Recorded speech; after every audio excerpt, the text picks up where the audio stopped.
Ev dîmen li Tirkiye ji bo têgihiştina pirsa Kurd û muameleya dewletê ya li hemberî Kurdan yek ji numûneyên herî balkêş e. Lewra Edliyeya Amedê beriya yekê îlonê roja aştiyê ya cîhanî bi sê rojan.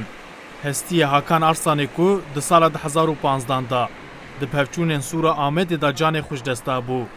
Di telîsekê da teslîmê bavê wî Ali Rıza Arslan kirin.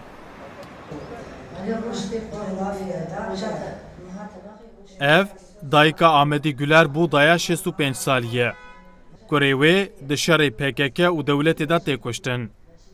Ew 21 salin ku li gel dayikên aştiyê li navçeya Fatiya Stenbolê li vê komeleyê hewlên aştiyê didin. Bizi gözaltına alın. Tamam, bizi gözaltına alamazsınız. Lê ji bo ku ew daxwaza aştiyê dike, wek bi dehan dayikên aştiyê, bi sedan car ji aliyê polîsan ve hatiye desteserkirin.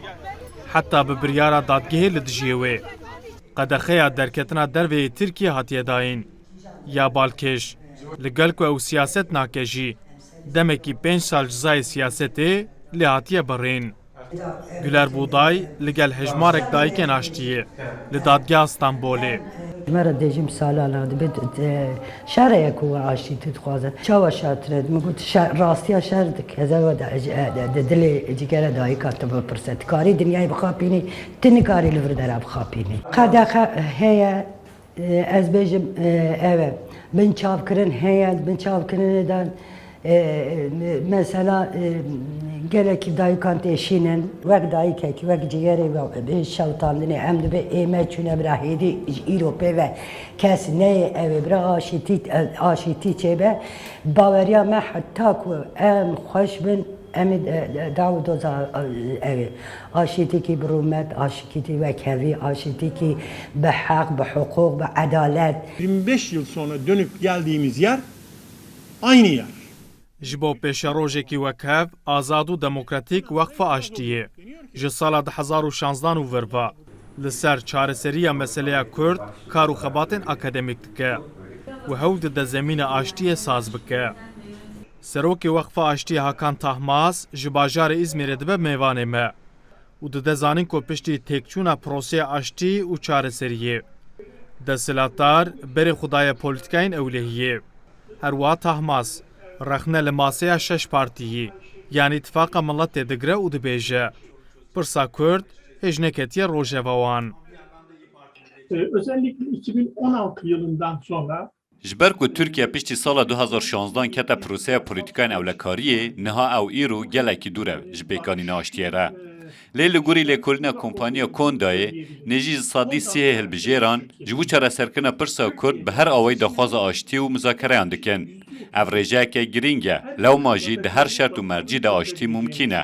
Lê pêkanîna aştiyê girêde îradeya siyasî û civaka sivîl e. Li Tirkiye her çiqas ji bo kemnetewên nemusilman statûyeka fermî hatibe dayîn jî. Ew pirî caran ji ber ku ne Tirk û ne misilmanin rastê asîmîlasyon, zordarî, cudakarî, muameleya xirab û nijadperestiyê tên. Em li navçeya Şişliyê li avahiya rojnameya Ermenan li Agosê ne. Ku beriya 15 salan gerînendeyê wê yê giştî Hrant Dink li ber derê wê hatibû kuştin.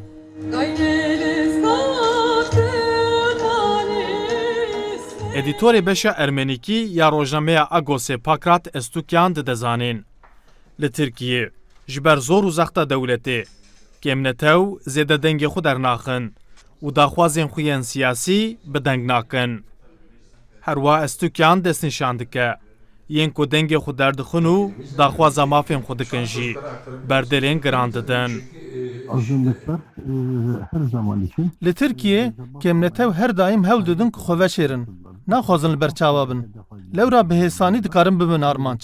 Ji loma jî terciha wan ew e ku daxwazên xwe yên siyasî neynin ziman. Dîsa ew hewl didin bi hikûmetan re di nav hemahengiyê de bimînin. Li aliyê din dema îradeya siyasî proseya çareseriyê da destpêkirin civaka Tirkiye li gorî wê tevgeriya û piştgirî dayê. Lê dema siyaset heyema pevçûnan da destpêkirin dîsa civak piştgirî dayê.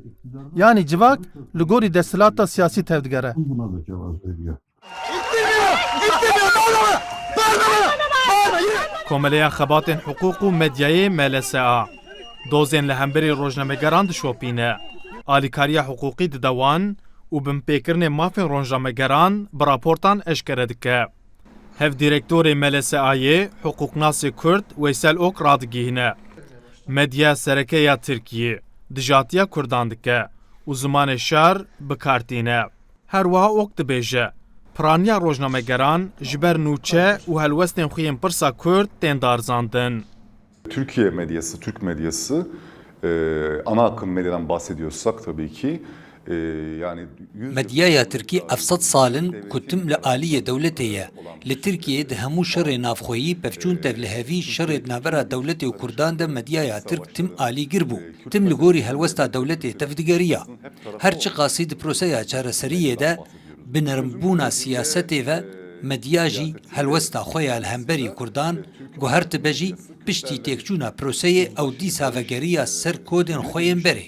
نها مدیایا سرکیا ترکی آلیگیره لهمبری آشتیه o dijayetiya Kurdan dike. Tavır söz konusu. Yani aslında Türkiye medyası Kürt sorununda bir fail. Çözüm sürecinde önemli bir aşamaya gelmiş bulunuyoruz. Li Tirkiye piştî ku proseya aştî û çareseriyê di 22 tîrmeha 2015 da bidawî bû û şûnda. Şer û pevçûnên di navbera dewleta Tirkiye û PKK da dest pê kir û hêviyên aştiyê ji bo çareseriya pirsa Kurd jî têkçûn. Ev 7 salin ku desthilata AK Partiyê cardin vegergiya ser polîtîkeya ewlehiyê ya dewletê û hebûna pirsa Kurd bi henceta ku êdî ew çareser kirine înkar kir. Bakıyorsun varsa yoksa Kürt sorunu. Kardeşim ne Kürt sorunu ya? Artık böyle bir şey yok. Niha Tirkiye ber bi hilbijartinên hezîrana 2023 va diçe. Lê heta niha tuniyet, daxuyanî û îşaret nîne ku wê desthilata AK Partî bi hevpeymanê xwe mehepêra ji bo çareseriya pirsa Kurd pêngavan bavêje. Omer Sönmez, Rudaw, İstanbul.